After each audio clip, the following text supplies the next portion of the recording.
As we're working towards our vision of exceptional care inspired by you, one of the key strategic directions is creating an exceptional patient experience. And we know that best practices are to have the family involved in the care.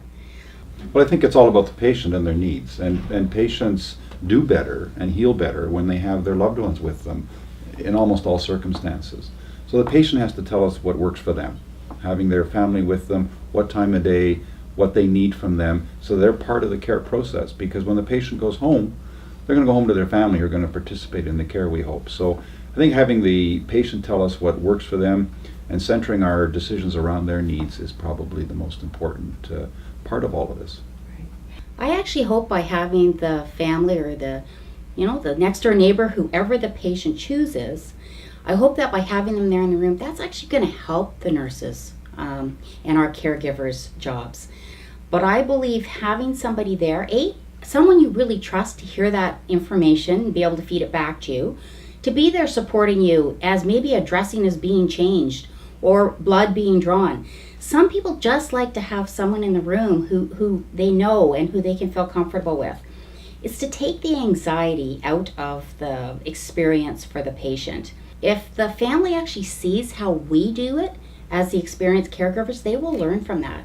I think it's going to eventually help our workload. Well, people heal better. It's been shown that when you are less anxious, when you've got family members around, all kinds of things change inside your body and your immune system functions better and you heal better. Certainly psychologically it's a lot better as well. From a physician's point of view, that's just exactly what we want. Also improves our opportunity for education because there's so much coming at you when you're in a hospital in the way of information. Having a family member there to help remember it will help you to be able to use that information, in your healing process and as you go home. I think we'll find that having the family there will make things look different, but also it will result in better outcomes, and we continuously measure those outcomes. So I think we have to give it a chance, be open-minded, and I'm quite certain that with a little bit of experience, we'll learn how to work with the families and communicate the needs of the patient and the needs of the care provider so that we all work together as part of a team for the sake of the patient. So one of the things I want our staff to understand is they can all be very proud of the skills that they have and the care that they deliver. And I know it might seem embarrassing to deliver that care in front of a family member. You might feel uncomfortable, but I'm going to say you have nothing to feel uncomfortable about. And by having that interaction and having the chance to actually talk to a family member while you're doing something, and really you're so good at what you do, it isn't going to be hard for you to carry on a conversation at the same time. When you're in emerg, you're generally there because something has happened that's a surprise. You didn't anticipate it. It's an emergency. That's why you're there. So it's a high stress environment.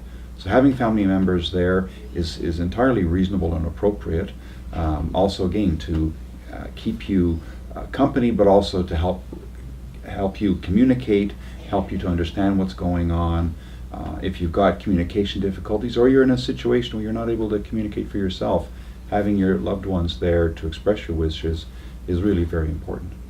So there may be instances where you have to ask a family member to leave. Maybe it's the patient has asked you that in advance, or maybe it's just something where it's a sterile procedure and they really can't be in the room. But if we go back to that aided training, and if you actually explain why we're doing something and someone understands the reasoning as opposed to could you just leave the room now, it all comes back to imagine it's you. People have always been very concerned that having visitors in the hospital increases infection rates in the hospital. It's actually been very difficult to prove that that actually is true scientifically, and I've tried looking at the scientific literature. There's not much. We all remember back in the days of 2003 during the SARS outbreak where people had to line up and access to the hospital was severely limited, and it was probably unfortunate. However, those kind of events are infrequent.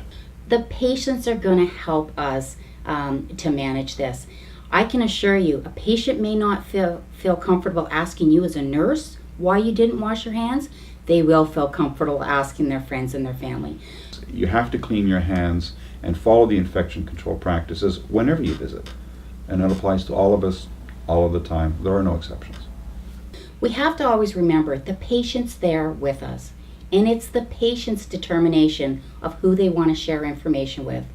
We have to trust that our patients will let us know when they don't feel comfortable having someone in the room or sharing information with that individual. They are the person who we should be listening to. It isn't up to us to make the decisions for them, it's up to them. Approach the patient. If we're going to provide information, we ask them, who do you want in the room when I speak with you? I'm here to talk to you about your diagnosis, about your treatment plan. In my experience, the majority of patients want their family involved. And if they want to be alone at that time or have only selected members of their family, they'll make the decision, they'll communicate their wishes, and we'll honor those. I think we're going to see it's going to change our lives, our work lives for the positive, and it's going to greatly improve patients, not only patient satisfaction, but our actual reputation in the community. Well, it makes a huge difference. I've had family members, who've been in the healthcare system, and we've had experiences where it was difficult to get information, and that was very negative. We've had experiences where we got great involvement, again, with the involvement of the patient, but that made all the difference and was a huge success factor. So I've lived this at a personal level and believe in it very much. As we all know, along with the patient experience will come better care. So people are going to perceive their care as better because their experience is better.